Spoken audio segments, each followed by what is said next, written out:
Hello, hello. What's going on? This is Coach Anthony, and just got back from a run. Ran about, let me see, close to 6 miles, and it was a really, really great run. What I figured out is that the things that you may hate the most, if you actually go after them and make them a skill, they may be something that in the future that you love.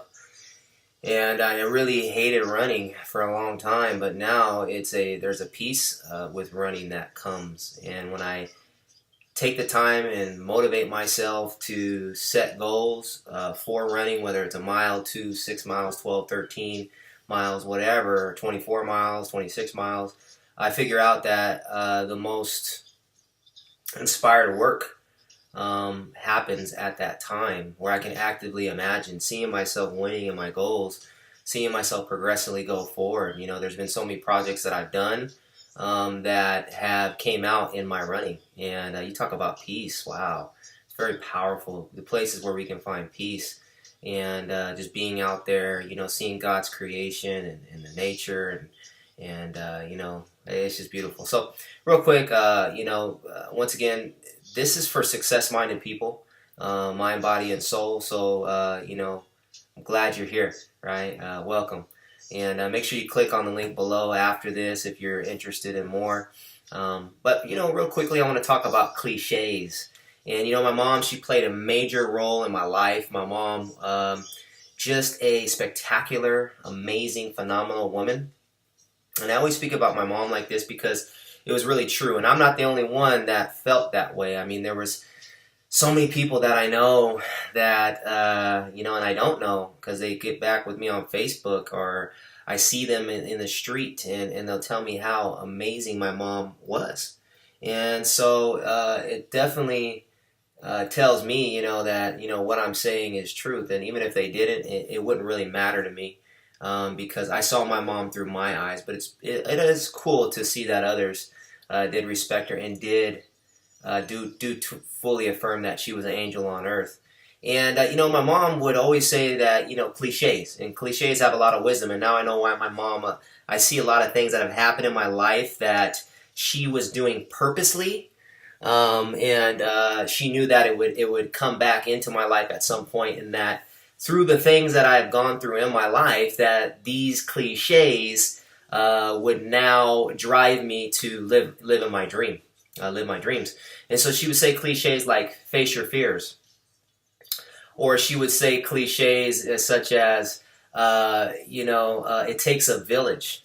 Right? She would say cliches that that readers are leaders, and she would say cliches, a lot, not cliches, but certain words that were out of the Bible because my mom was very religious. And I'm not here to tell you what you need to follow or not. On the other hand, I'm a Christian, and my mom brought me into, being a Christian. And she would always say that, His word will not return void, right? And so she would always speak over me, Bible verses and certain cliches, knowing that these things would help me later on. And, I was sitting in a church that I grew up in, and inside this church there was a pastor that was speaking, and the pastor that was speaking there, he was saying, a word that really hit me, and those cliches all of a sudden became very, very real and very, very evident in my life, right? And so, my mom, once again, she said, it takes a village. Right? She said it takes a village because she knew that the things that she said, right, I would hear from people that I would respect, and then later on in life, I would understand that the cliche was so true.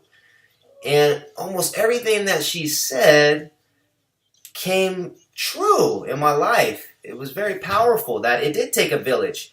And all of a sudden, I did understand at that point that when this pastor was talking, he was saying the same things that my mom said. Right? He was talking about facing his fears and how that if you face your fears, right?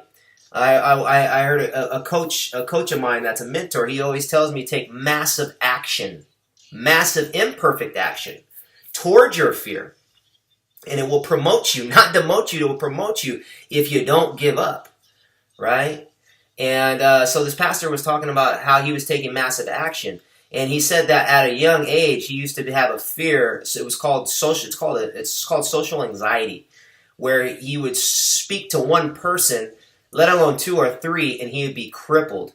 And what would cripple him, right, is that his body would start to convulse because of this fear and this anxiety that would take over. His throat would start to lock up. His stomach would lock up to where he couldn't speak, and if he did speak, he would stutter like a baffling. He said a baffling fool, and it would make him even more stressed and more anxious to where he would sweat and be in pure pain and wanting to get out of the situation, and this continued on, right, and.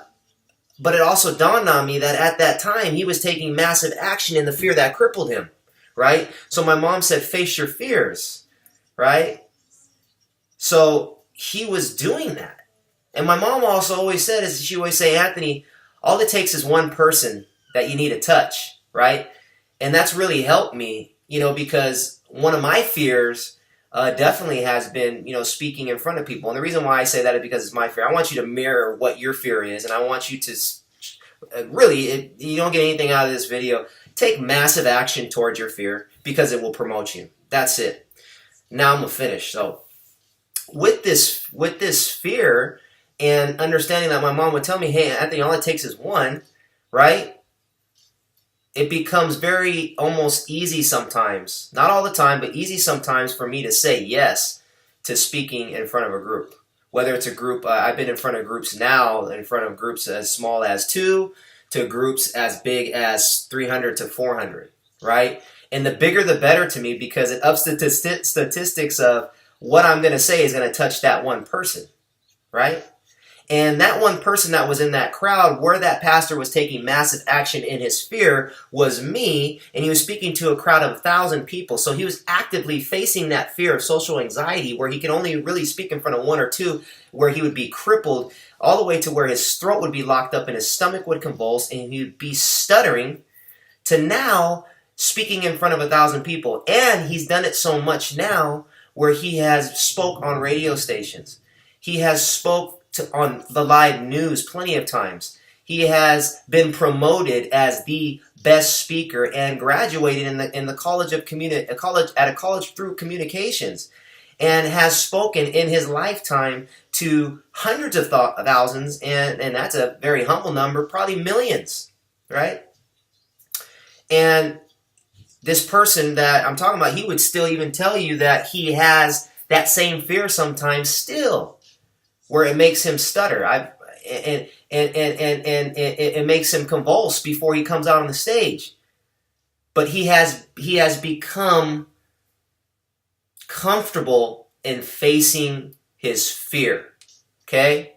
And so now it looks as if he doesn't have fear, right? So for you, if you want to promote yourself, if you want to move forward, then you have to make the choice to live by that cliche of facing your fear, right?